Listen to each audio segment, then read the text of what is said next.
종합제 TV 시청자 여러분, 6월 2일 오후 1시 넘었습니다. 한국 시간으로 오늘 새벽에 있었던 트럼프 대통령의 발표, 즉 6월 12일 김정은하고 만나겠다. 그 다음에 이어진 트럼프 대통령의 거의 막말 수준의 이야기가 미국의 전문가들로부터 비판을 받고 있습니다. 크리스토프 힐 전 육자회담 대표, 부시 대통령 시절의 육자회담 대표는 오늘은 북한이 이긴 날이다. 국제적 위상이 올라갔다. 트럼프가 동맹국을 대하는 태도와 비교하면 더욱더 대조적이다. 북한은 본격적 비핵화에 대한 양보를 하지 않았다. 원론적 합의에 그칠 것이다. 이렇게 이야기를 했습니다. 그리고 터프스 대학의 이승윤 교수는 트럼프 대통령이 회담 전에 할 필요도 없는 양보를 했다. 김정은을 키워주고 더구나 계속 만나겠다고 한다. 중국, 한국, 일본에 대해서는 북한 경제 지원을 준비하라고 하는 사인까지 보냈다. 북한의 완전한 승리다. 토탈 빅토리라고 그랬습니다. 북한은 완전한 승리다. 의미 있는 양보나 좀 바뀔 것 같다는 신호도 보내지 않았는데 트럼프가 일방적으로 양보를 했기 때문에 북한의 완전한 승리다. 이렇게 판정을 내렸습니다.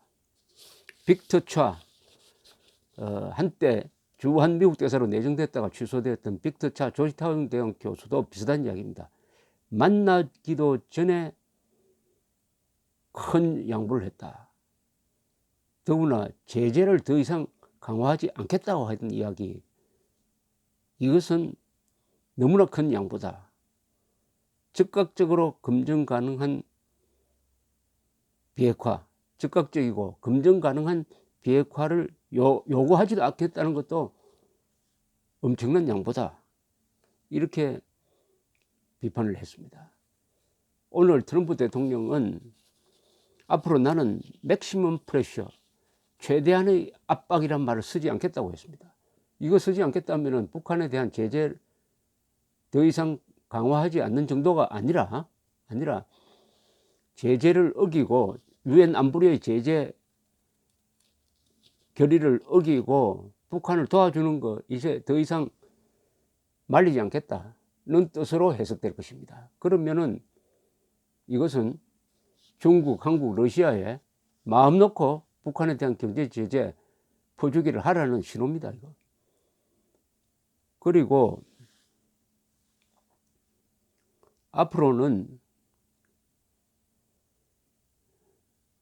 CVID란 말이 이제 웃음거리가 되게 생겼습니다. CVID, 완전하고 검증 가능하고 확인 되돌릴 수 없는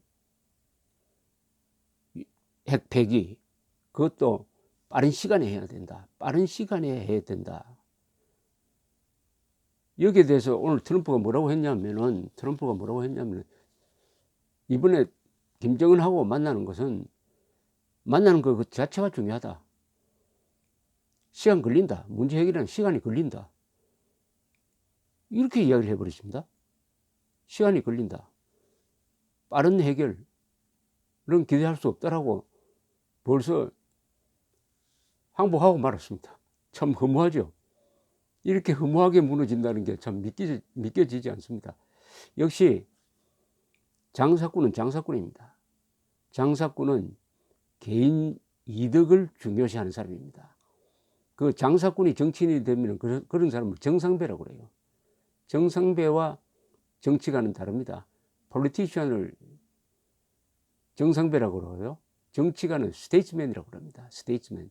스테이츠맨은 나라를 위해서 뭘 할까를 생각하는 사람이고, 폴리티션은 자기를 위해서 나라가 뭘 해줄 거냐를 생각하는 사람이죠.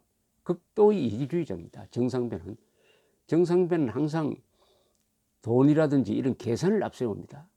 오늘 트럼프 대통령의 그 정상배적인 기질이 적나라하게 나왔습니다. 여기에 돈 문제를 끼워가지고 앞으로 돈이 들면 그건 한국이 부담하라. 일본, 중국도 부담하라. 나는 돈 문제 당신들이 부담하고 모르겠다. 이런 식으로 나온 것입니다. 이런 모독이 없습니다. 더구나 트럼프 대통령은 분리하면 이렇게 이야기합니다. 내가 언제 그런 말을 했느냐고. 기자들이 멋대로 쓴 거 아니냐고 이렇게 이야기합니다. 새빨간 거짓말을 면전에서 해버립니다. 오늘도 그랬습니다. 김명철이가 김정은의 편지를 가지고 왔는데 그 편지 내용이 좋았다. 편지 내용이 아주 나이스했다라고 이야기했습니다.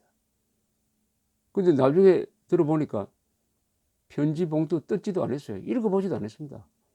읽어보지도 안 하고 그런 거짓말을 해놓고는 얼굴도 붉히지 않고 그러면 그 편지 뜯어가 당신들한테 보여줄까요? 라고 이렇게 이야기하고 가버렸습니다. 이렇게 함으로써 오늘 김정은이가 트럼프한테 회담하기 전에 이미 이겨버렸습니다. 김정은이는 고립에서 탈출했습니다. 제재가 완화되는 길을 활짝 열어버렸습니다.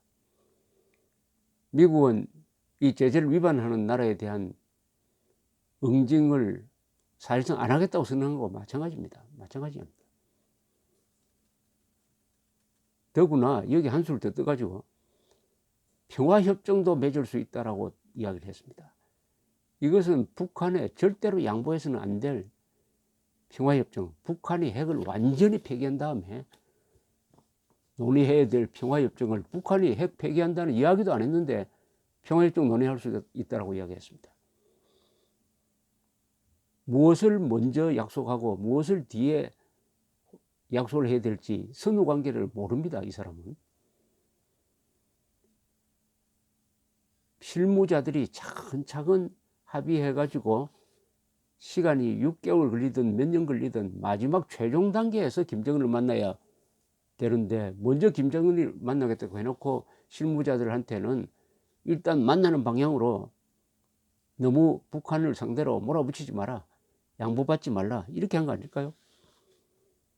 지난주에도 말이죠. 지난주에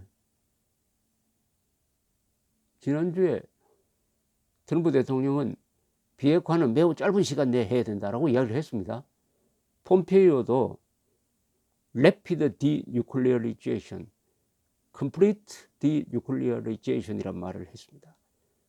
빨리 해야 되고 완전하게 해야 된다. 오늘 트럼프가 이 말을 완전히 바뀌어버렸습니다. 이게 빨리 할 수 없는 것이다. 만남 그 자체가 중요하다. 김계관이가 오늘 트럼프 대통령이 발언 대화 내용을 써준 것 같아요. 김계관이가 써준 대로 읽은 것 같은 그런 느낌이 듭니다. 이걸 보면서 대처수상의 이야기가 생각이 납니다. 대처수상은 1984년에서 85년 사이 탄광노조와 대결했던 사람입니다. 탄광노조가 영국에서는 이 개혁의 항상 걸림돌이었습니다. 탄광노조가 파업을 하면 정권이 넘어가기도 했습니다. 그런데 영국에서는 탄광이 경제성이 없어가지고 폐쇄를 해야 됩니다. 폐쇄하려고 하니까 탄광노조에서 더구나 그 공산주의자가 노조 간부니까 극렬하게 반대를 했습니다. 이것을 해결하는데 대처는 경찰도 동원하고 고소 고발하도록 하고 법적 조치도 취하면서 1년 걸렸습니다. 결국 탄광노조가 굴복하도록 만드는데 1년 걸렸습니다. 이때 대처가 탄광노조와 탄광을 운영하는 석탄공사죠. 석탄공사 사장이 노조와 협상하는 걸 지켜보면서 남긴 글이 하나 있습니다. 뭐냐? 비즈니스맨. 장사꾼이 이런 문제를 가지고 노조와 협상하는 것은 매우 위험하다는 걸 느꼈다는 겁니다. 왜냐하면은 이 장사꾼들은 항상 이익을 중심으로 생각해서 계산적으로 대결한다는 겁니다. 그러나 공산주의자가 지휘하는 이 탄광 노조는 지금 북한 정권처럼 약속을 지키고도 그 해석, 문장의 해석을 가지고 곧 뒤집고 절대로 약속을 이행하지 않는데, 이 비즈니스맨은 약속하면 지켜질 것이다. 이득이 되면은 저 사람들도 지킬 것이다. 이렇게 합리적으로 접근하다가 보면 안 된다는 거예요. 그러니까 좌익 무장 집단과 좌익 이념으로 무장한 집단과는 합리적으로 대결하는 게 아니라 신념으로 대결해야 된다. 그러니까 역시 정치인이어야 한다. 장사꾼은 안 된다. 정치인이어야 한다. 그 말은 정상배는 안 된다. 정치가라야 한다. 폴리티시언의 대표적인 인물이 트럼프입니다. 그리고 스테이트맨의 대표적인 인물이 레이건 같은 사람, 그리고 대처죠. 많은 사람들이, 일부 사람들이 트럼프는 절대 안 속을 것이다. 트럼프는 장사꾼이다. 이렇게 이야기했습니다. 문제는 그게 문제입니다. 그게 문제입니다. 북한 핵 문제, 체제 문제는 그런 장사꾼적인 계산으로는 안 됩니다. 신념이 있어야 돼요. 좌익 이념을 이길 수 있는 또 다른 신념이 있어야 됩니다. 그것은 자유민주적 신념이고 기독교적 신념입니다. 역사적 맥락에서 보면은 공산주의를 이긴 신념은 기독교 신앙에 기초한 자유민주주의밖에 없습니다. 또 하나가 있긴 있습니다. 그건 이슬람입니다. 이슬람 국가에서는 공산주의가 맥을 못 칩니다. 그것도 또 다른 신념이에요. 그런데 트럼프처럼 자기의 개인 인기나 생각을 하고 모든 것을 돈으로 생각하는 사람, 오늘도 돈 이야기가 나왔습니다만 북한 핵 문제를 돈으로 해결할 수 있다. 그 돈은 한국, 일본, 중국이 되라. 이런 발상으로는 이길 수가 없습니다. 김정은 집단은 이념으로 무장한 집단입니다. 그 이념으로 무장해가지고 체제의 생존을 걸고는 미국하고도 맞짱 뜨겠다는 이런 자위 의식이 확고한 집단하고 대결할 때 장사꾼이 나서가지고 머리 굴려가지고는 안 된다는 것을 오늘 잘 보여주었습니다. 이광요 수석이 이런 이야기를 했습니다.